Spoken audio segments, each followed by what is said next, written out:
Hey, sweetheart. Okay. Are you, sorry, what's her name is talking now? Cheryl. Are you guys, okay. How many of you have been there before? Maybe you live there now. Anybody been there? Encourage and ask what you want. You asked my mom would say she loves me. You weren't 100% shy, but you were a little shy. And if you've ever been shy or embarrassed or ostracized, I remember sitting in circles. You guys are early. So, Pam, am I going to be the host or are you going to be the host? I thought you were going to be the host. Okay. Anyone ever seen it? Is that all right? Yeah, no, that's great. I raised my hand. It was like 1982, right? And they're like, Michael, you've seen a computer? And I said, yeah. Captain's call. Weirdly said, where have you seen a computer? I'm like, What is that, the captain's call? no. And everyone looked at me like, I didn't know. Do you understand? Like, what's wrong with you? My dad was an aerospace engineer, so we could computer. And when all the other kids were playing outside in the summertime, everyone. All right. There we go. Okay, cool. Dr. Kate. That works better. Okay. Where are you? I'm at my house. Oh. I'm in my office. My nice office. All right. Hello, Miss Lanny. Okay. Now, hello. Hey, Lanny, honey bun. How are you? Okay. So I'll keep control of everything as far as meeting everybody, and you're going to record. I am recording right now. It's recording. So, and then I'll build a page on the Masters of Enrollment website page. Okay. You know, for it'll be for the GoPro 65 and a wake up. Okay. Call. And okay, let me see here. I got somebody just messaged me for the link. So all they have to do is go to tomchenaultzoom.com. Yes, and that's been fixed. Right, but I mean, like, if anybody wants the link. Oh, gotcha. Okay. Yeah. And today we're going to cover the intro and chapter 1, and then next week we'll do 2 and 3, and then the following week we'll do 4 because that's the beginning, the first step. And so I figure we'll put these 2 together. Okay. Hey, Hanny.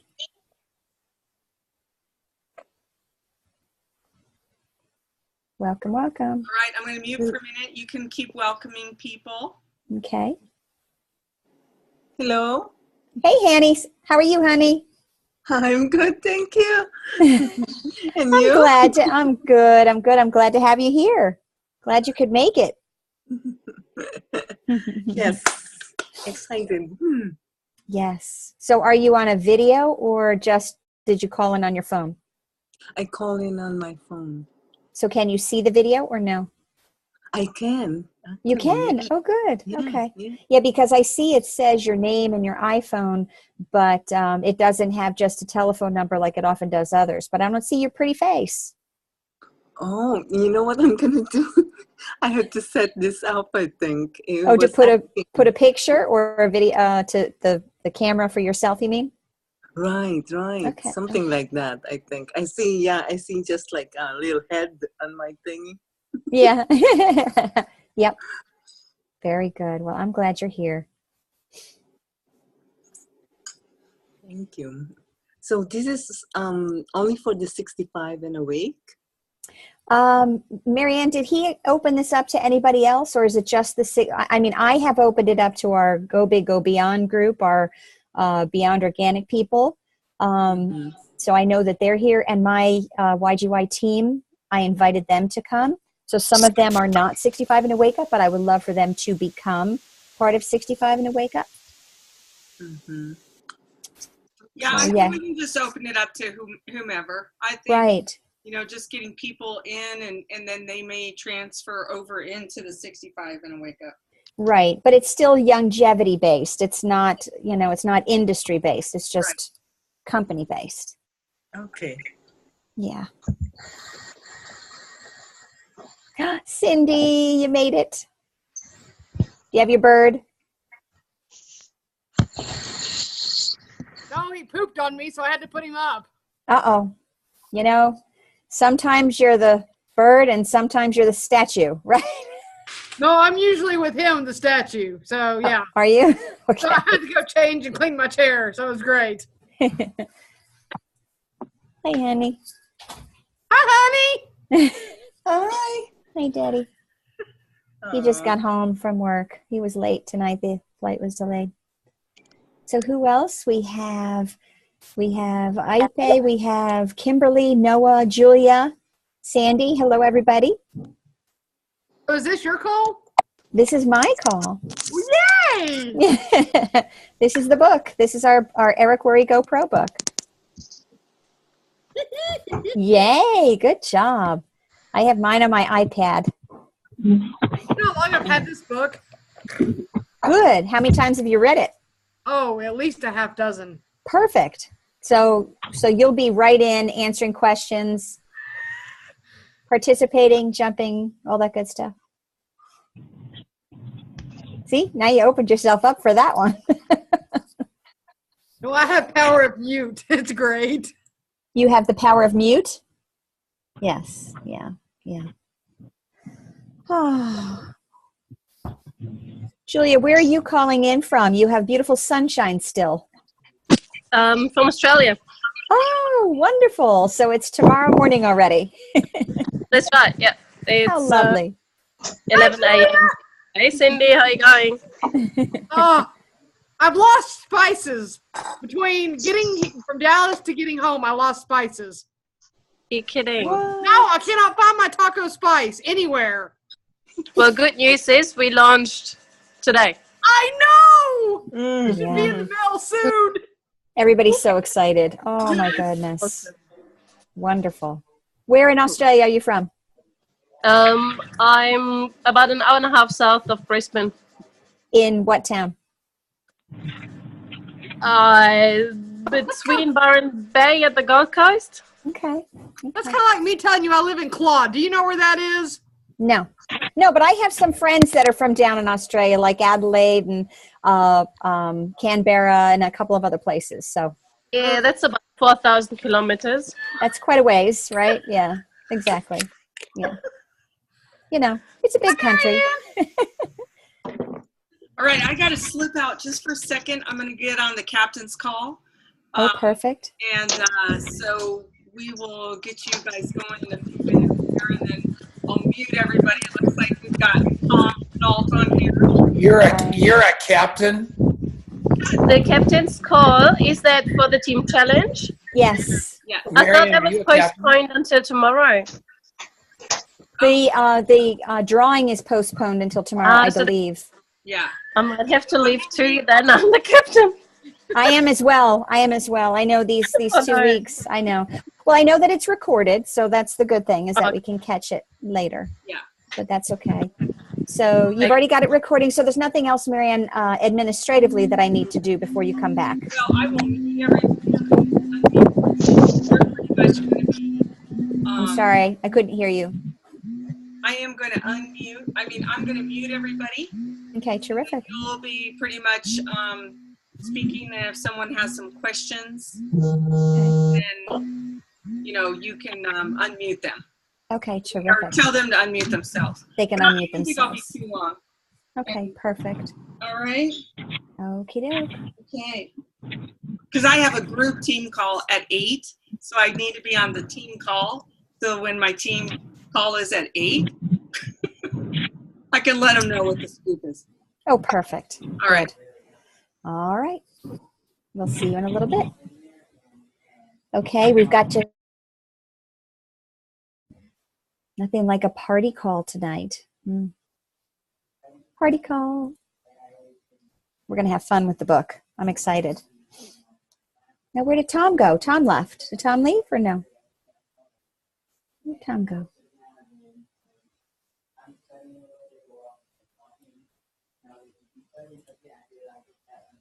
Okay.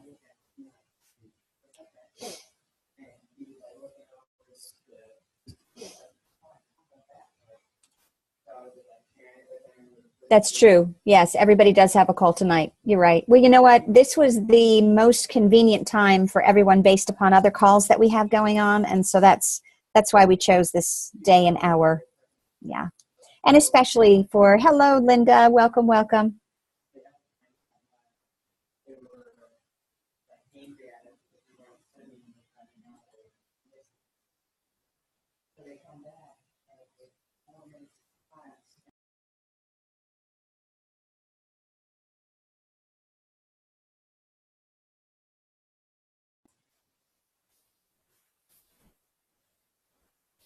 Okay. Who did we lose? Yeah, we've got just another minute to go, and then we'll get started and do just a little introduction of why we chose the book and all that.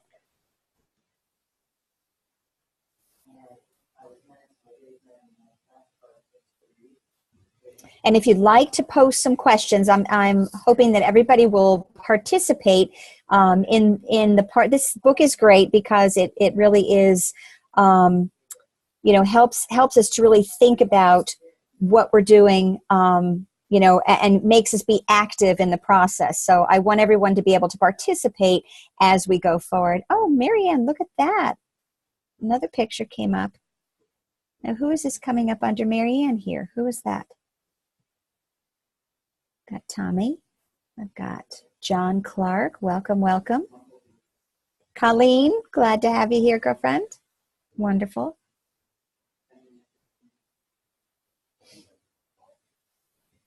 Terrific. Okay, guys, it's 9 o'clock. What are you saying, Marianne? What, you're multitasking? Yeah, I see that. What else is new for you? That's just what you do. Who is here, Marianne, who is that? That's under your name. Who is that? Is that Sherry? She's muted. I am so sorry. She does have my name. No. I just clicked on the link that Marianne sent me, and then boom, I'm Marianne. You are Marianne today. Okay. All right, great. Okay, guys. All right, so let's get started, and then hopefully more people will come and join us and as we grow forward. And that's kind of why today I wanted to cover the introduction and chapter 1 so that it could give a chance for people to be, to re-engage and to get involved in this before we actually get into the steps. And so the reason for this book study, it was prompted by, of course, our Facebook group 65 and a Wake Up that was started by Tom and Denise Chenault. And this got started first of all because of a book that Denise had been reading called The One Thing. And in it talked about the average of days that it takes for something to become a habit, for disciplined behaviors to change and become a habit. And so the average was 66 days. And yes, it is like a textbook. I agree, Tom.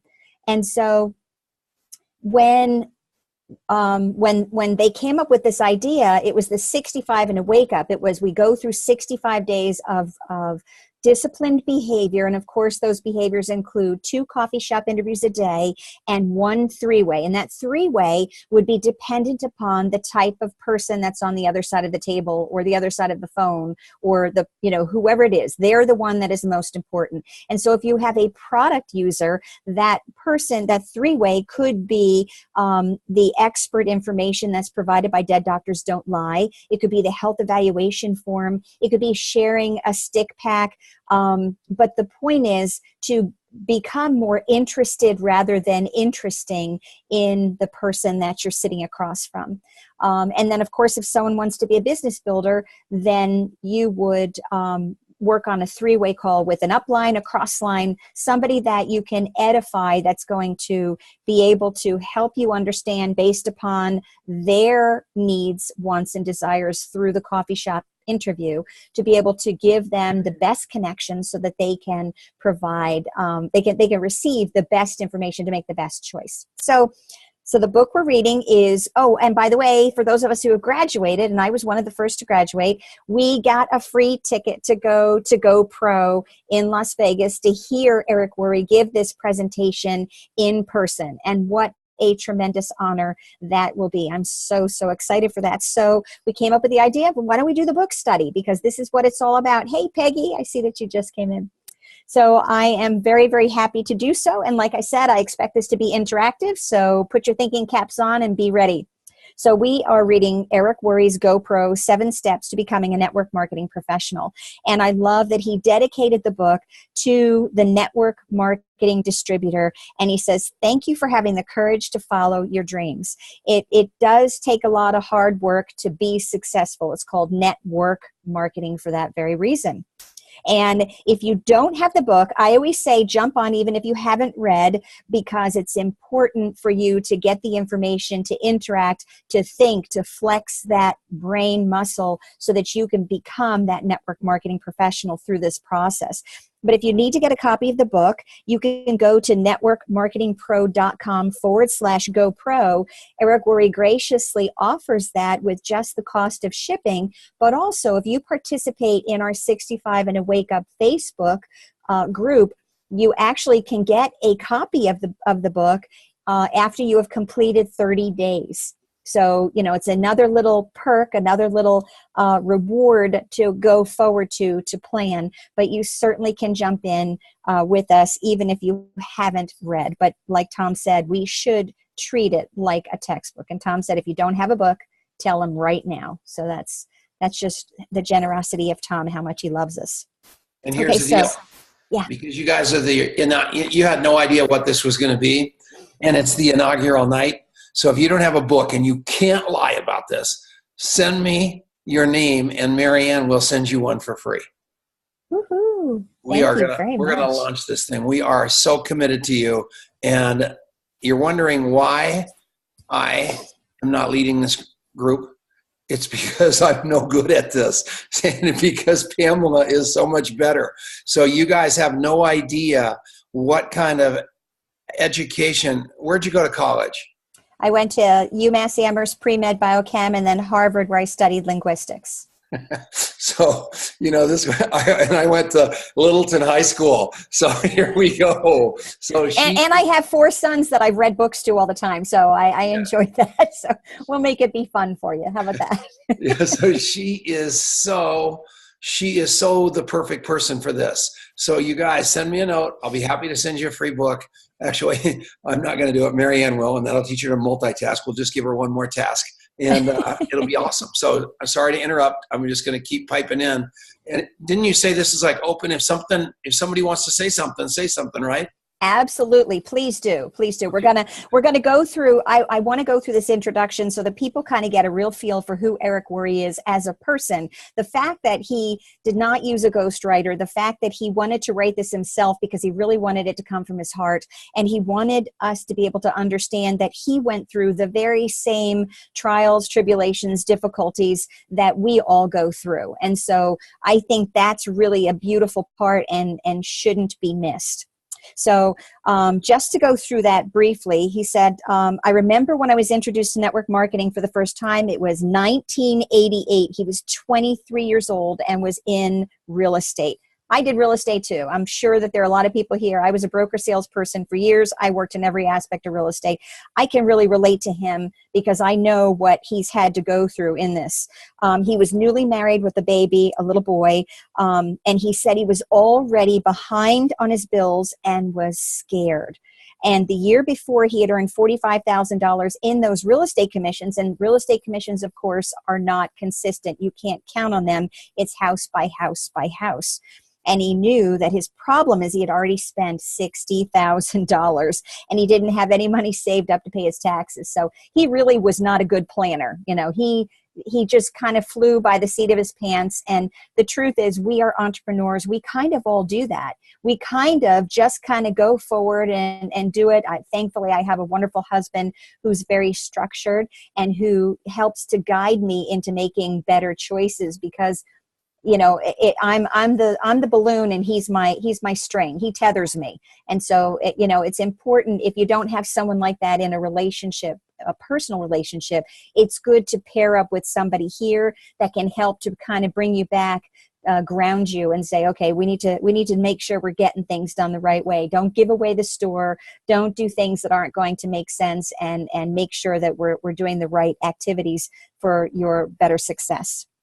So, so he knew he was in a bad place, and his father's friend, John Joyce, had said, "I think I have a way for us to make some extra money." And Eric said, "Tell me more." And then they went to this friend's house. They got in the car, went to the house, went to the living room. And when they got there, they went in the living room. The guy popped a tape into the VCR, hit play, and he watched this crazy video filled with mansions, limousines, and testimonials of people making millions overnight. How many of us have seen that, right? We've all seen that craziness. Hey, Emily, honey bun, how are you?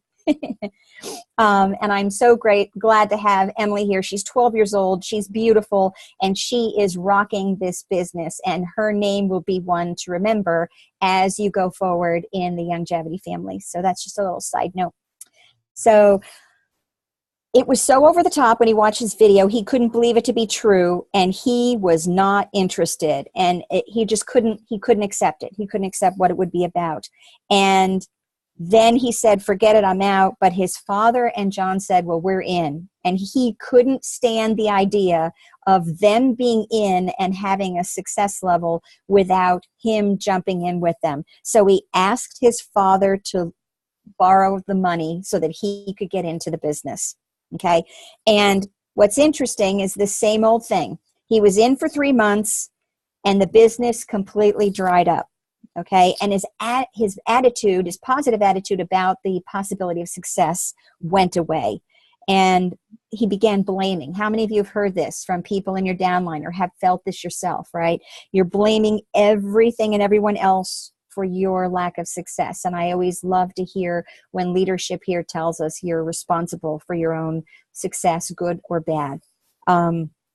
The company didn't provide adequate training. I didn't know enough people. No one would respect me because I was so young, blah, blah, blah, blah. It was everybody but him, right? And that wasn't helping. The complaining wasn't helping.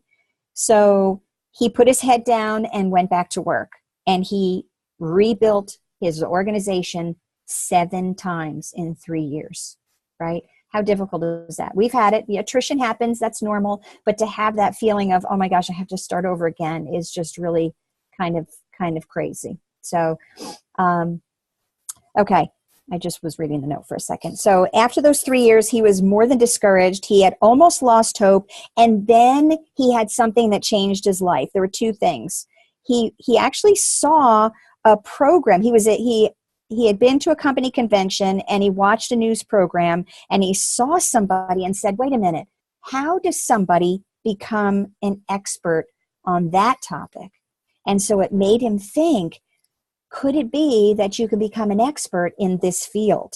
And he said it was like being hit by lightning. I mean, it was really a divine thing for him. It finally clicked that if he decided to do it, he could become an expert at network marketing if he focused on the skills and practiced until he became an expert, which is what we do in 65 and a Wake Up. Every single day is a new day. Every day you're practicing the same positive, disciplined behaviors. And at the end, they become habits. And therefore, you become a professional because it becomes a part of you.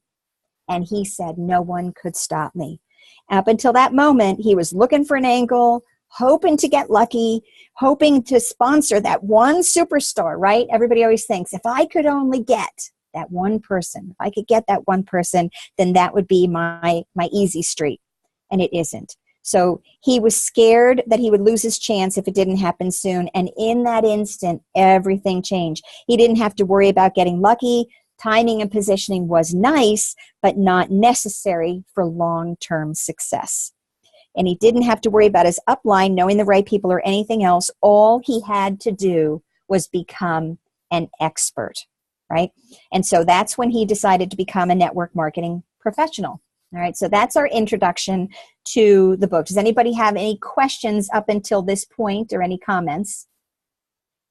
GoPro by Eric Worre. You guys are good? All right, so chapter 1, network marketing isn't perfect. It's just better.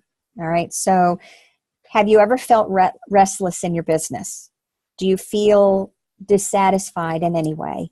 Do you feel that there's a better way when it comes to your work and the way you make your living? Okay, and this is to anybody, not just network marketers, but anybody in their career, right? The good news is there is a better way. And I love his quote. It's a stone cold fact. We have a better way. And that to me is just so amazing. Tom, you're getting compliments for your hair. The good news is there is a better way, but it's different than what you were taught. Okay. And now now what we're going to do right now, and this is where we're going to start to interact. I want us to create the ultimate business. And I want you to tell me exactly things that you would like to have and the things to avoid. So we're coming up with what's called the perfect career list. So first of all, I want you guys to jump in and tell me, what are the things you don't like about being in a job, a job, a regular old job, not here, but a job. So let's start putting in some things. You can type them in. You can. Working when somebody tells you to work. Ooh, being told what to do. Oh, I see time freedom. No time freedom from Melinda. Personality conflicts from Priscilla. Leaving my house from Linda. She likes to be in the comfort of her home. That's my husband. He just loves our little home. The schedule, right? Being told when to be somewhere, right? That's a great point. Anything else? A grumpy boss. Ooh, yeah. Grumpy coworkers. Grumpy coworkers. No nap breaks.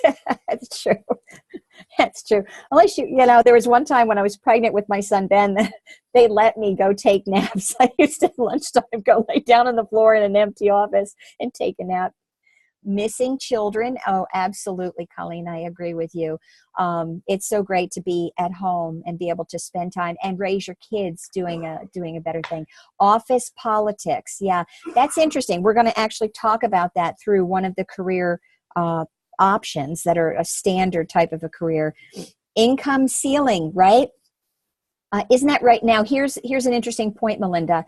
Income ceilings, because isn't it always the truth that people make jokes saying network marketing is a scam because only the people at the top make the money, right? And they say, oh, that pyramid thing. And the truth is that a corporate structure truly is a pyramid looking thing, because you've got the regular grunt workers at the bottom, right? Then you have supervisors that work above them that make more. Then you have managers that manage those supervisors and they make more. And then you have ranking up and above until you get to the CEO or the president. And that in that particular instance of a typical corporation, that guy makes the biggest bucks, right? So the true definition of a pyramid is a corporation, or the best example of what a pyramid is. Here in network marketing, you do not have restrictions, right? Okay, so let's go back.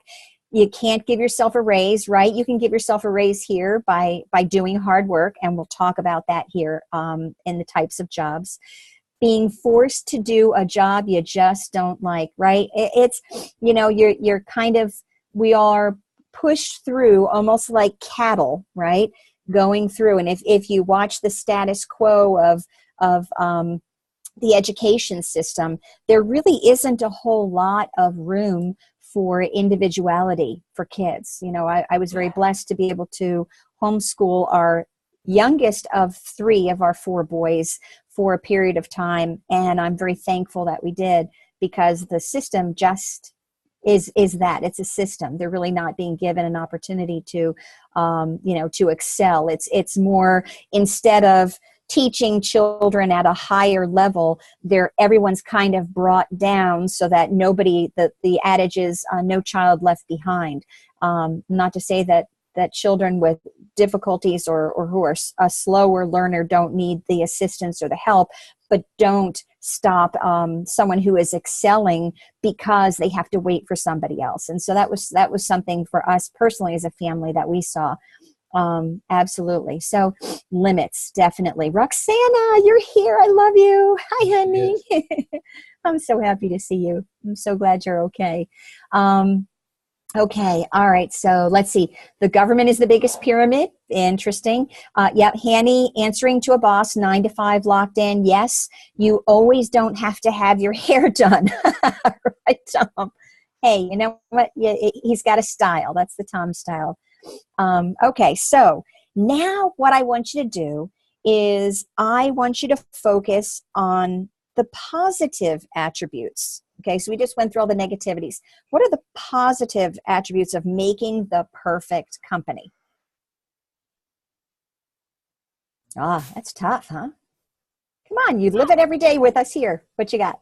Get to meet the most amazing, like-minded people on the planet. Yes, we are amazing, aren't we? We really Yes, are. we are.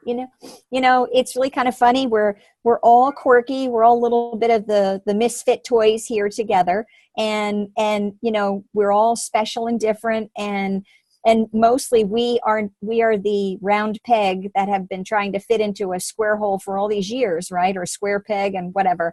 We just don't fit into the normal paradigm, and so it's great to be here. So time freedom. Yes, Priscilla, time freedom. We get to set our hours, you know, it's 9:20 at night, but we're here together and we're doing something productive and learning and growing, right? We're doing professional development with a paycheck as we go forward. This is a very important part of your growth as a business owner, as a network marketer.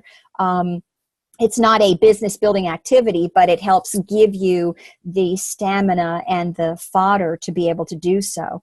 So let's see, we have no limits and great support. Yes. Isn't that nice? And what's really great about this platform, as well as 65 and a Wake Up, is that we are all parts of different aspects of the Longevity family, and we are supporting each other. You know, it doesn't matter, because as my enroller, Mike Battistelli, always said, a rising tide raises all ships. And so if you are doing the right activities to help other people, it all comes back. We work together, you know, and so there are some days where somebody else is down and I'm providing them support, and there are days where I'm down and I need that lift. And so that's really important, and that's not always something that's there in a normal marketplace.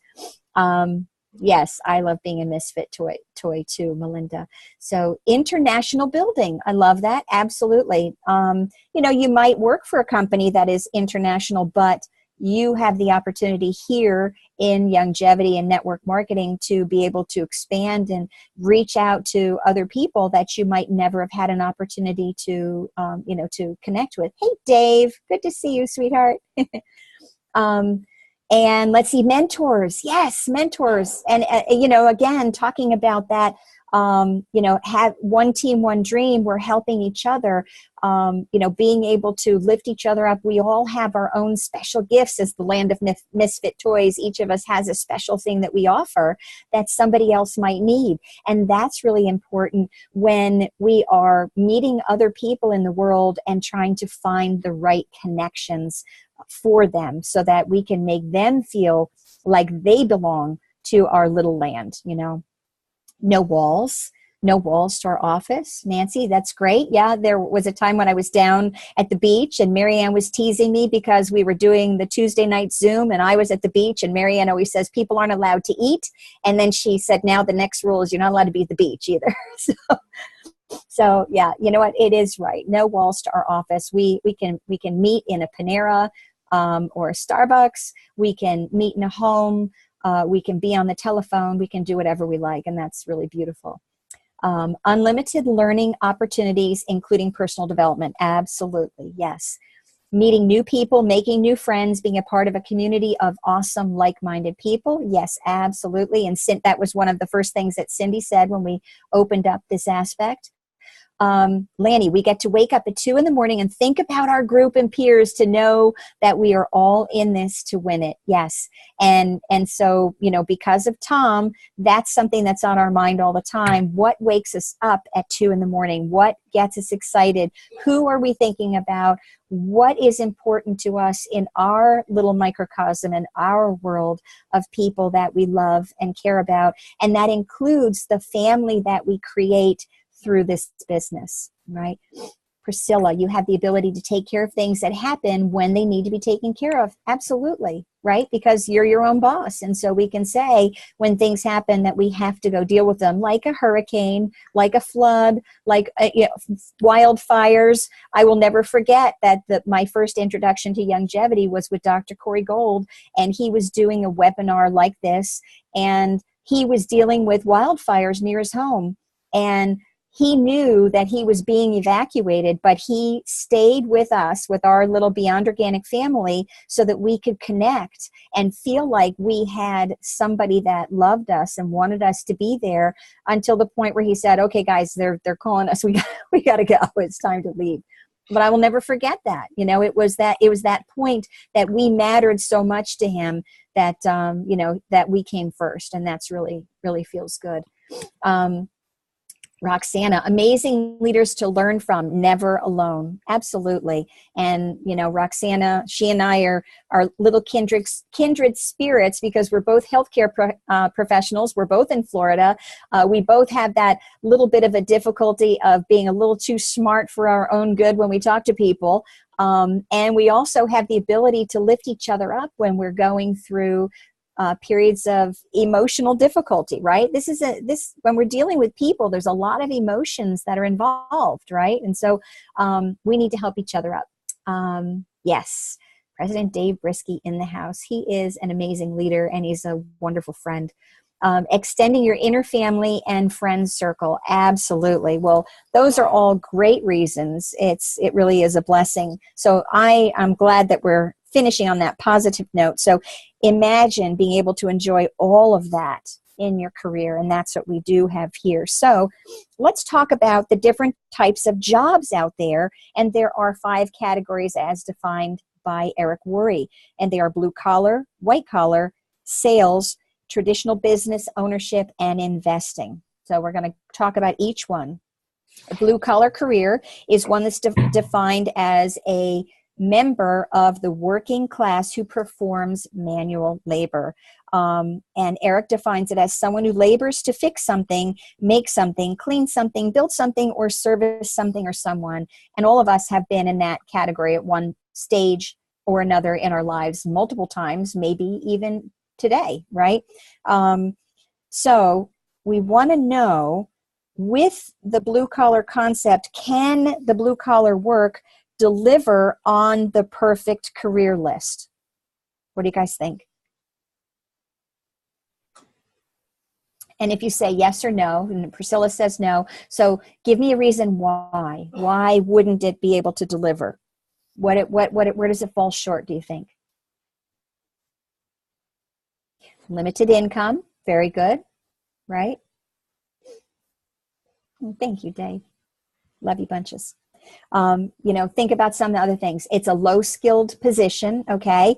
But the truth is, we don't have to be skilled. You know, Tom teases me all the time about my Harvard education and talks about his high school. So we talk about low-skilled positions, right? Here's a guy who self-deprecates and says that he is low-skilled but very successful, right?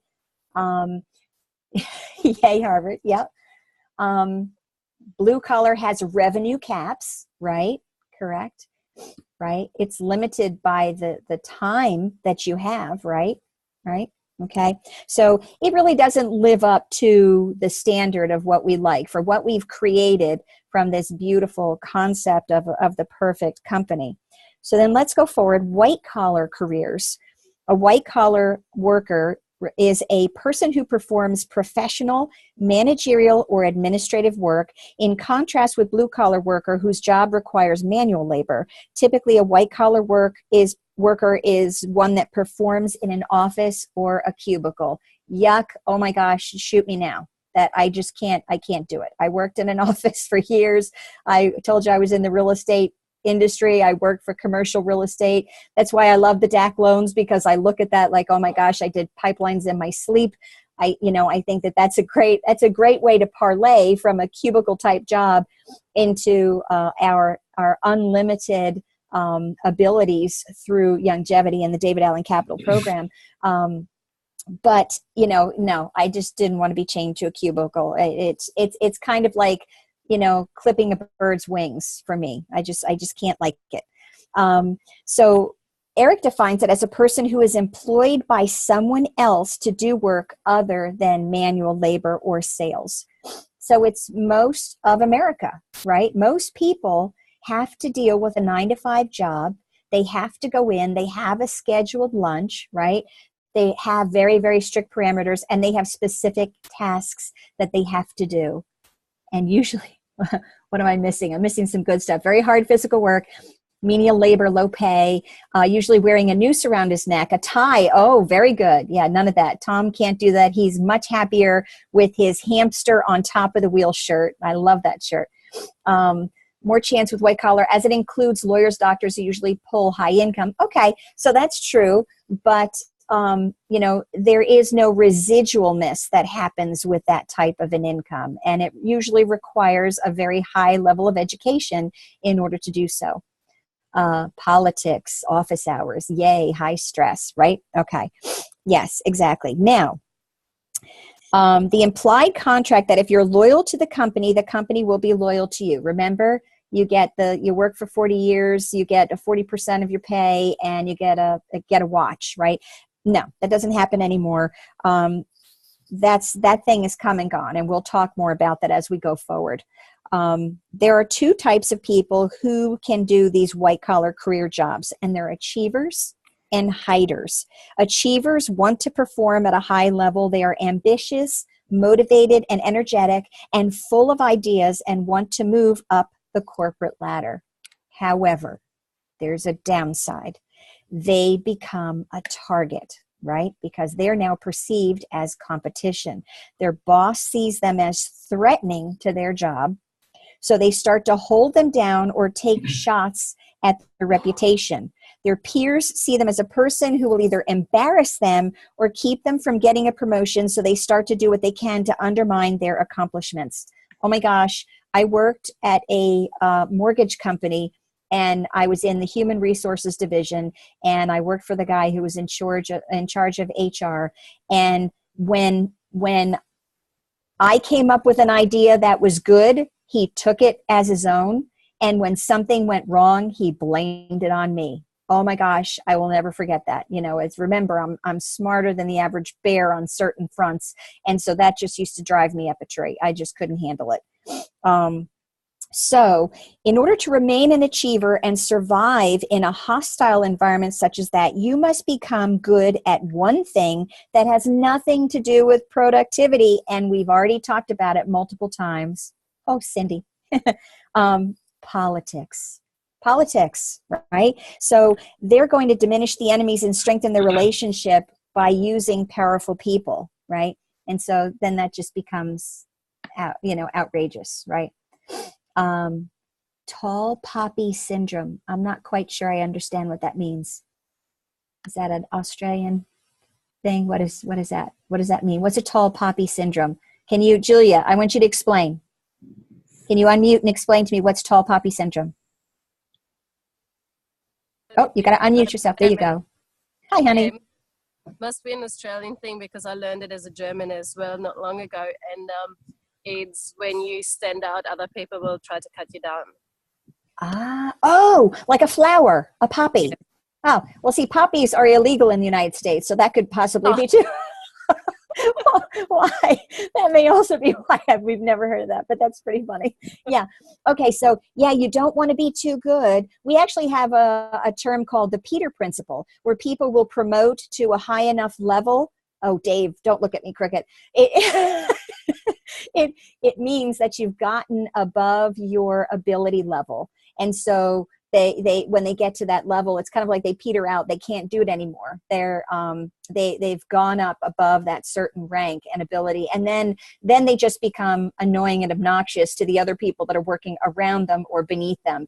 And I hear this with my husband all the time, because he is an achiever, but he's a hider in one way. He doesn't like the limelight. He's more of a shy person, but he is an achiever in that he always does the best in any job that he's done. And so he's got very little tolerance for those around him that don't do a very good job. And so that's tough. So he's like Tom. Is that true? Tom, you're like that? Yeah. Okay. So, okay. So now, okay. So then we have hiders. Okay. Hiders hate politics, right? And like I said with my husband, we can have a little bit of both in our personality, but you can now see this in people. Eric did a great job of defining this for us. Hiders hate politics. They don't stand out. They don't speak up in meetings. They don't bring new ideas. They hide. They keep their heads down and do as they're told. They do just enough so that they aren't talked about negatively. They survive. Okay. When I was in Boston, I worked for a law firm, and it was very interesting because there was a woman who worked in this law firm who said that her father, who worked for the state, had taught her that it is very important in any job you do to do as little as possible in order to keep your position. And I just thought, I mean, I'm hitting my head against the wall thinking, really, this is the gift that your father is giving you, instilling in you about your career and your life and your mindset and your attitude. The same person also told me that she smoked cigarettes so that she would intentionally have a small baby. She was pregnant, that she would have a small baby so it would be easier to deliver, right? But so that's the kind of mindset, the person that doesn't want to work hard, but wants to just be able to kind of skate under the radar, right? So let's talk about white collar job and all these wonderfulness that we've just learned. What do we think? Does that fill our perfect career list? No, it really doesn't. Okay. So let's go on to the next, which is sales, right? And we can relate to this in one regard, but how many times have people said to you, I can't do this because I'm not a good salesperson, right? Oh, I'm like, good. Thank you. I'm glad you're not, because you'll do better if you're not a good salesperson. Salespeople, like I, as a healthcare professional, need to stop doing what we've learned how to do and do it differently, right? We need to relate to people on a more personal level, right? So salespeople, they're adventurous because typical salespeople are paid on their production instead of by the hour. So we're kind of getting closer to what we have and what's going to be the next part of the economy as we go into the future. The typical salesperson will have a period of time where everything goes perfectly, everything they touch turns to gold, and they make really good money, right? As soon as that happens, they almost always set their lifestyle to that level, right? They buy a house, they get cars, they put their kids in expensive schools, they might buy a vacation home, the works, everything. So they're doing all this, and everything's great for a while. And then something changes, right? Right. Julia's got it. Then the commissions change. Oh my gosh. Yep. Right. No residual income. You have got it. Right. The salesperson world could and probably will get more complicated. So now where they were working 40 hours a week, it's not enough. So they go to 50 hours a week, and then 60, and then 70, and then their life gets really, really small. And they have the stuff, but they don't have the time to enjoy it. This makes me think about Dr. Corey Gold when he tells his story about being a dentist. He didn't need the money. He wasn't worried about his health, but what he was concerned about was his time. He wanted to be able to spend the time with his family. And that's the key. That's the part that the salesperson is losing, right? Okay. So no matter what a person does or how well they do, they're still starting out at zero the next day, right? And it can be very tiring to live under that kind of pressure over a long period of time. Okay, so can that type of a sales job work in our perfect world of our perfect job? No, right? Then they have a heart attack and can't work. Bye-bye. Oh my goodness, Priscilla. Yeah, you're right. Okay. Julia says she might have to read the book a few times, right? And Linda, every time my husband met the company goals to get the commissions, they changed the commission schedule. When too many met the goal, they change it. Oh, you're ahead of the game, right? Everyone had to scramble to get their commissions. That's coming up, right? So traditional business ownership is the next category. The big dream, right? We all are dreamers here. We're all entrepreneurs with the big dream. And I've retired a private practice. I have owned my own businesses. I know how difficult this can be. Building your own business where they're the boss and they call the shots. Yay! This is pretty close. This has got to be perfect, right? Maybe not. So they use their life savings. They take on new debt. Many times they'll borrow money from friends and family to get started, right? So they're already under the gun. They take on more debt in the form of leases and personal guarantees. And then instead of focusing on what they're good at, they have to do all the things. They have to be everything to all people, right? They have to be the attorney, the financial advisor, the babysitter, the negotiator, and collection agency. And they even get to take out the garbage.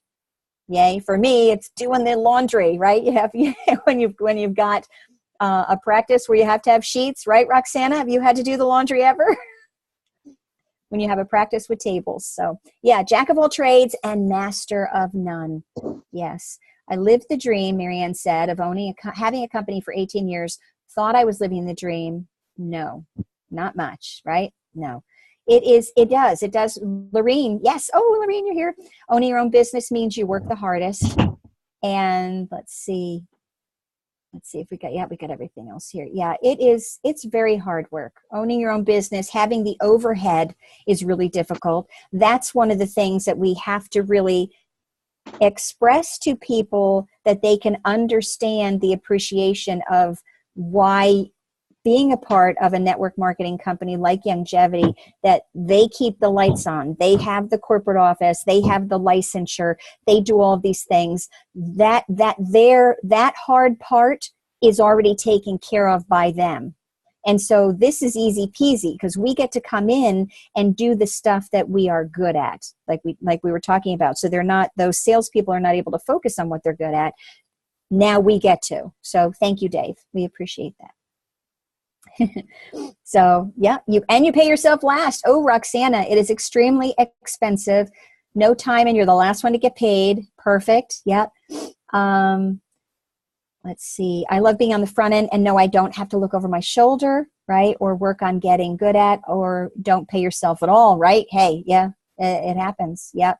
As a matter of fact, I know that to be true. Yep. Actually, I've seen that even with a pastor of a church. I've seen that happen.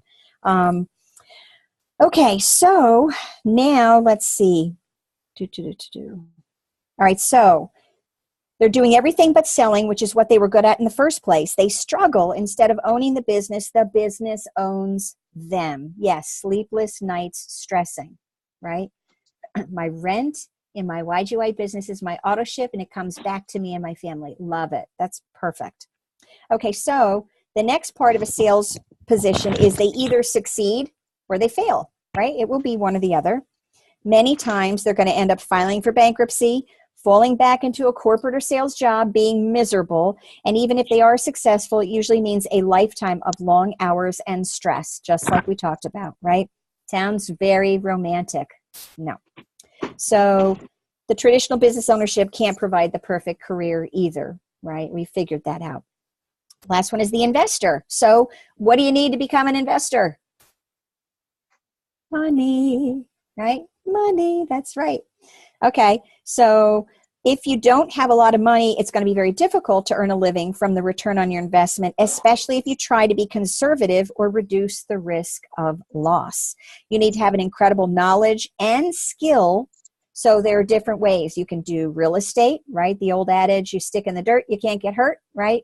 That we've watched that go by the wayside. We've seen real estate have this incredible flux over the course of many years. When I was up in Boston, I literally saw people who were jumping out of windows when there was a major crash. It was horrible. We had borrowers from the commercial bank that I worked at that committed suicide. It was horrible. You know, when you think about that, it's you might be able to get lucky. Your home is an investment, but you shouldn't think of it as an investment because it's your home, right? You should make good real estate decisions, but it shouldn't be considered the investment. And how about this? If you want to invest in someone else's business, so you don't want to be the business owner, but you're going to invest in somebody's business. And I have a patient who does that. He invests in his brother-in-law's business, and the business is never doing well. So he's basically paying for his brother-in-law to be able to do what he likes to do and to support himself through the funds of my patient. So when you think about that, that's just crazy. So you kind of end up being a philanthropist, right? And then how about the stock market, right? Okay. Dave is very knowledgeable about that, right? So we talk about the stocks, and we love that YGYI is publicly traded. But if you're going to provide an income for yourself exclusively through the stock market, it's very difficult because you can't have guaranteed returns when you are not in control, right? And trust me, as an investor, you are not in control. Anything can happen, and it can happen overnight. And then he goes into a story about an investment situation that happened for him. So if you're going to be an investor, you have to accept that things will be taken out of control from time to time. And when that happens, it can be extremely expensive. So does being an investor deliver on our perfect job list? No, right? And here we have Patience, okay? Rich Dad, Poor Dad, read that, right? And it's a great book, absolutely. Okay, so is there a perfect career out there that's possible? And yes, there is, but to get there, you need to understand that everything is changing because the old models of compensation are dead or are dying. And we're going through the biggest economic shift in our lifetime, right? There's a thing called the new economy. And it has to do with what's happened over the course of the last 100 years. When you think about the rise of the corporation, which became the standard, and we had that you go to school, learn how to be an employee, find a company, work for them for 40 years and retire, right? We already have determined that that doesn't last anymore. Retail malls are just showrooms for Amazon, right? General Motors went bankrupt, so did Kmart. Yep, isn't it interesting? Now, the promise of being rewarded by the company for your loyalty and hard work has been exposed as a myth. We know that that doesn't happen anymore. The loyalties that were given are not being given in return. So we were being loyal to the company, and the company was no longer being loyal to us. So then you had another thought. What could you do next? Well, you go to school, you find a company, and then now instead of staying with the company for 40 years, you're going to bounce. Right. And I remember when I first started out in a corporate career, the big thing was, right, take, but never give. The big thing was you needed to stay in a job for at least a certain number of years. Otherwise, you were unmarketable, right? My mom was in HR, and that's how she raised me. And you couldn't do that because if you were a hopper, they knew that they couldn't trust you. You were going to go somewhere else to get something better, right? And boy, have the tables turned on that for people now, right? So with that, you can't retire comfortably because that loyalty is gone after 40 years. And so people keep working. Right? And so now this new economy we're moving toward is about performance. And in the future, you're only going to get paid for performance. You won't be paid for your time. And this can be indicated right now as servers. So people who work in a restaurant, for example, they work for very low hourly wages and they get the majority of their income from their tips. Now what's going to happen is the person who cleans the rooms in a hotel won't be paid by the hour anymore. They're going to be paid by the room, right? So it's by volume, right? And they're going to get paid less. And so they're going to have to work harder and do more in order to achieve the same salary or income that they would have before. So as an example, for office workers, a person may be making $60,000 for their salary. So what does the company now do? They're going to lower the salary maybe to $50,000 because there are always other people who are willing to work for less, right? I see John is nodding. We know this. We've watched this over the years. They're going to reduce the base salary to something really low, like $20,000, right? Okay, so this is a guy who was making 60. Now his base is at 20. And then they're going to tell them that you can earn an additional $30,000 over the year if you hit certain performance benchmarks on a monthly basis, right? If they hit their numbers, they can make that extra money. If you don't hit your numbers, then they're going to save, the company are going to save more money. If you do hit the numbers, guess what's going to happen? And we talked about this. Somebody brought this up already. They're going to raise the requirements, right? Right. Yeah. And I'm sitting in this Zoom because I want that freedom. Get rid of older workers who have a larger pay for a new worker who will work for a whole lot less. Yeah, it is tragic. It's very sad. There's no respect for elders. You know, that's kind of a passe thing. Okay. So now we know. So why is it, we know what's happening, but why? It's a better model for the company because they're going to get better results. with less expense. The economy needs fewer people, so the company has more people competing for fewer and fewer jobs. Sound familiar, right? And then now we also have an exponential rise in technology, and they are eliminating jobs every single day. Okay, so now network marketing is better. Okay, we've got products and services that need to be promoted to the people who need them. Consumers still need to be educated, right? Companies have choices in their advertising costs. They can do it themselves, or they can utilize network marketing to tell their story to the world. And so when we all think about Doc Wallach and his beautiful message, right, what he decided to do was to create an army of people to go out and share his mission. That was the most brilliant thing to do. And if you think about it, the very first network marketing or getting out there in the world, if you think about biblically, you think about the apostles and going out in the world and how this was done person by person, one by one. And so that's what things are happening, because people are relating to you instead of to an advertisement. They want to be a part of something. They want to be connected with you, right? So it fits the new economy, because this company can now provide all the wonderful corporate support that we discussed before and pay distributors on purely performance. So the money that they would have been spending on advertising now is able to be transferred into the commission base, right? The company does not have as high a level of expense out in the world, because we are the voice, we are the feet and the hands and the mouth of our products.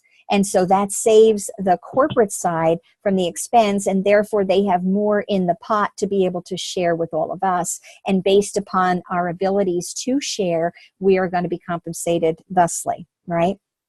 So it's extremely efficient. Word of mouth advertising continues to work better than any other form of promotion, because how many times, just today, I was on a call with somebody about products, and we were talking about whether or not she had any interest in being a part of the business at this point. And she said, "Oh no, I've tried working from home before. I'm not a good salesperson." But in the course of our conversation, she recommended 3 things to me that she will not get any referral compensation for. And she didn't even realize what she was doing. And so this person will be perfect when she loses weight, when she feels better, when her gymnastics daughter is performing better and getting hurt less. All these things, she will be talking to people, because that's what she does. That's what everybody does. If they say, "Gee, your hair's so pretty, Marianne. I saw that you just got it cut. Where did you get your hair done?" And you say, "Oh, I got it cut from such and such a salon," right?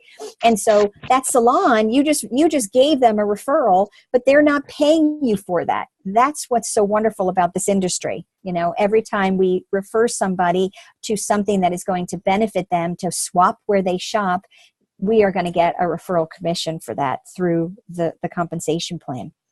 So for you as an entrepreneur, you can receive all the benefits of a traditional business ownership without the typical risk. Remember the licensure, like I, as a healthcare professional, I had to have my personal licensure. I had to have an establishment licensure. I had to pay for all the fees for the state. I had to pay for liability insurance. I had to pay for the license in the town, in the city, all those things. That's the stuff that Longevity Corporate takes care of, so that we don't have to do that ourselves.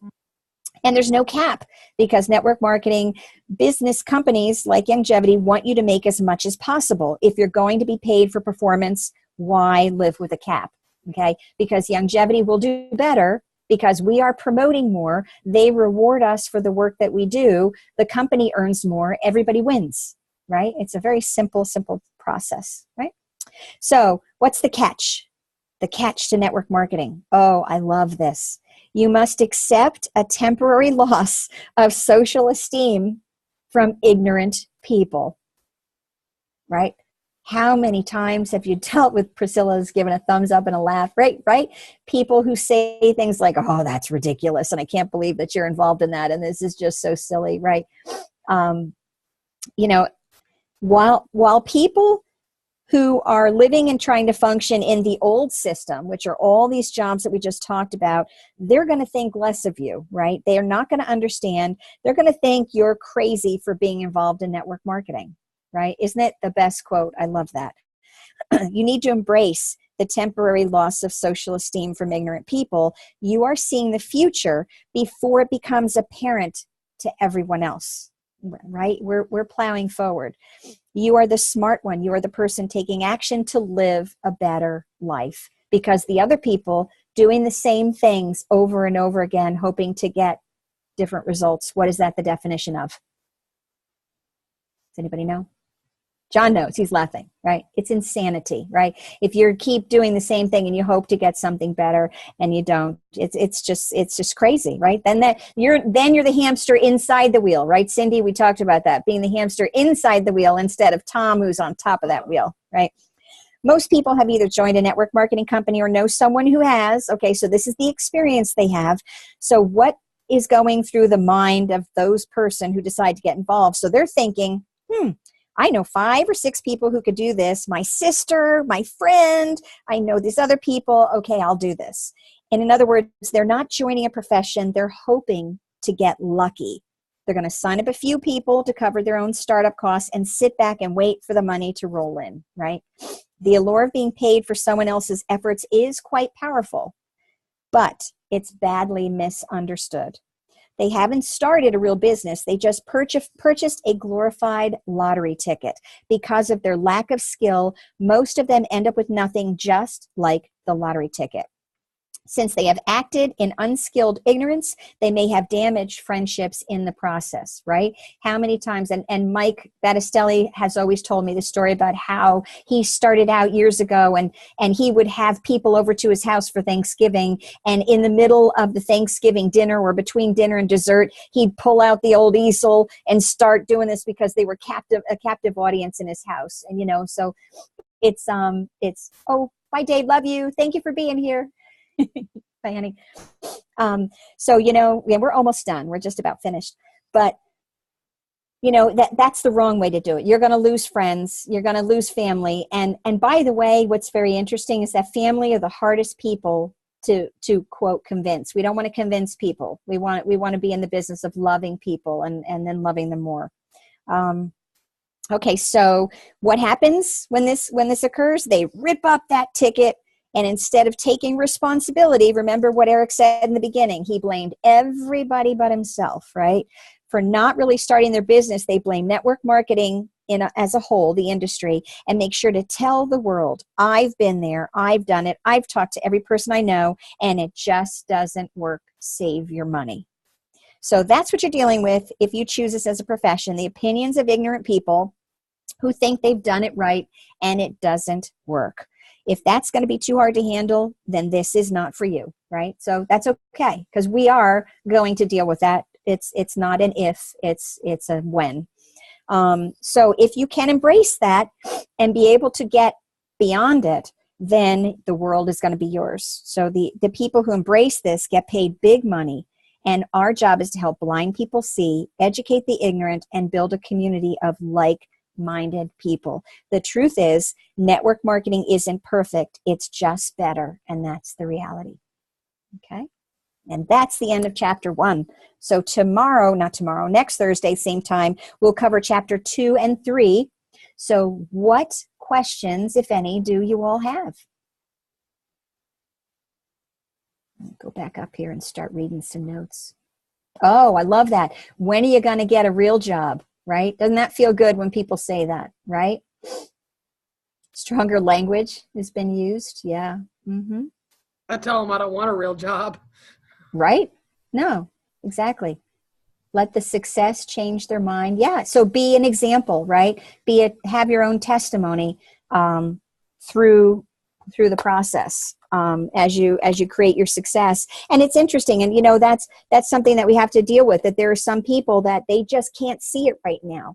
They get to that point where they are just they've been hurt before because either they didn't have the right guidance, they didn't have the right training, They just started doing things in an incorrect way. And so therefore they think the whole industry, it's that industry's fault. It's not their own. They like being sheep. They're sheeples. Yes, they like being sheep. They like being sheep. And you know what? It is easier, right, to be a sheep than to be a shepherd, right? And so it's easy to just kind of go along with the crowd. You need to be able to step out and be different, be that misfit, right? Let's see what else we have here. I was in Quorum Raymond. Okay. Got it. Okay. Thank you. All right, when you don't get success overnight, they say network marketing doesn't work and they quit, right? When they don't get the success overnight, right? Because, what they were doing before was getting them to that point of tremendous success, right? Yeah, it's very interesting. When you stay focused, those friends and family come around. Exactly, Lorraine, you've got that. And also because they're watching us, they're waiting and seeing what we are going to do. And it's okay, because remember, as Tom always says, it's about that person's timing. It's not about our own. And so if we love them and accept where they are without trying to battle with them, because you're not going to win them over by fighting with them and say, you're wrong, this is the way. It's not going to happen. But if you continue to love on them, eventually, and it's totally true. When we start out with 65 and a wake up and you think, oh, contact mapping, yay. Love it. So, when you do that, when you go back and keep records, and that's so important. Tom, you want to add something? No, yeah, all I wanted to say is being interested instead of interesting is absolutely the key to success. There is no other secret to this business. Oh man, alive, they put me on the big screen and I don't look good. Okay, hang on. I'm on this crazy rev challenge and I need you guys to see this because I think it's going to make you happy. 23,000 steps today. Woo! That is a walk. I am so obsessed with this contest that I just am, that's about, I don't know, probably 12, 13 miles. That's a haul. And you know what? I'm just committed that I'm going to have the integrity around my health that I demand in 65 and a wake up.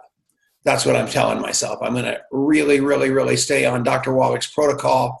I am going to really stay on the Rev 90 entire program of no carbs, all that jazz. So that's why I look so cruddy. So that's going on. But what I wanted to talk about was staying inside of this Eric Worre book. We have got Eric Worre, a woman named, the woman that wrote the Cliff Notes that we published for this thing. She called me Bess McCarty tonight and begged me to come on, to let her come on the Zoom, because she learned more in 65 and a wake up than she's learned in a very long time about how to teach people how to do network marketing. The second person to like the post that we were doing this book study today was Eric Worre. My last call on my phone, you can see this, is new voicemail from Taylor Worre, which is Eric's son. And he wants to understand 65 and a wake up more too. What we've got here, you guys, if we can take these 7 steps, pour them into what we're doing at 65 and a wake up and interviewing 2 and 3-way and 1 every day, there's not a person on this call that doesn't get launched. And our commitment, and I'm telling you, I've never seen anything like it from all the graduates and all the people playing it big. It is so exciting, and you're doing such a heck of a job, and I just want to thank you. But the name of the game is use this GoPro book like it is the holy grail. Read this thing, learn this thing. I loved what Melinda Wynn said about her copy, that it is just rode hard and put away wet, because that's what it needs to be. And Melinda, I hope you noticed that was a horse story. So I love you guys. And so sorry to interrupt. No, not at all. Thank you. And so that's really it for tonight. So if giddy up, yeah. And it is, right? it is such a terrific accountability source, Roxana. And you and I graduated together. We're sisters. And, so I look at this as it's only going to keep getting better. And it doesn't end. It's like at that point when you become a graduate, it doesn't finish. It's the beginning. You have to, you got it becomes a part of who you are. And if you go through a day and you haven't completed one of your 2 CSIs or your 3-way, it's almost like it hurts. It's like if you're feeling that loss. And so it really has helped me, and I really appreciate it. So thank you, Tom and Denise, for bringing this to us, because I really think it revived a lot of people's spirit, including my own. And I know you said that about yourself as well, Tom. So I'm very It's made me better. I mean, I keep telling everybody every day, post yourself and then post comments on 3 people's stuff. And it made me better. I told Steve Wallach this. I am finally down among my people, or up among my people, instead of being this network marketer in the stratosphere that's got all these accolades, but feels kind of like a false prophet because I'm not really making a difference like I am in Alcoholics Anonymous and all the places that I love to work. And I just felt like I was losing connection. And this has given me a new life. I mean, I am telling you, I am obsessed with it because I'm obsessed with your success. And one thing I want to tell you again is the graduates of 65 and a Wake Up. We're not only giving them a beautiful we're not only giving them a ticket to go pro and their administrators on this board and all kinds of jazz, but we're also giving them something from snap to finish. And I told Denise how I wanted that to look. And I want you to look at our house. So I'm going to hold this computer and just spin it real quick, because you can kind of see. Denise, pop your head around the corner, even though you don't look as nice as you want to look. She's been exercising with me all day long, too. Wave at him. Pamela, I loved that one. Oh, it looks just lovely. But anyway, I love that quote too at the very end about uneducated people. That's like one of my favorite ones. Me too. Love you. But Denise doesn't do anything halfway. And so I had these crazy, what do you call them? The things that, yeah. So I designed these awards for the 65 and a Wake Up people that were so tacky that Denise just couldn't get into it. So today she got on Snap to Finish and did the coolest 6 graduation plaques how many? 7 graduation plaques for those people that made it through, that are going to really, really look nice in people's houses off to Snap to Finish. You're actually going to want them, she said, versus what I had, which was all cobbled together with pictures of me on it. So at the end of the day, and I can't imagine why you didn't want that, but the fact of the matter is they're going to be beautiful. They actually got ordered at Snap to Finish today, her way, and she was holding off because she didn't have the heart to tell me that I have no style. And so finally today we got to that, and she did them right, and they're beautiful, and I'm totally bought in on it. And things are moving forward. But we love you guys with all of our heart. And this book study, if I can be on it, I'm going to be on it, every one of them, because I'm telling you what, it is what made me. I used to believe that I could be successful. I knew I could be successful because I pushed pigs through python snakes. Denise hates that line.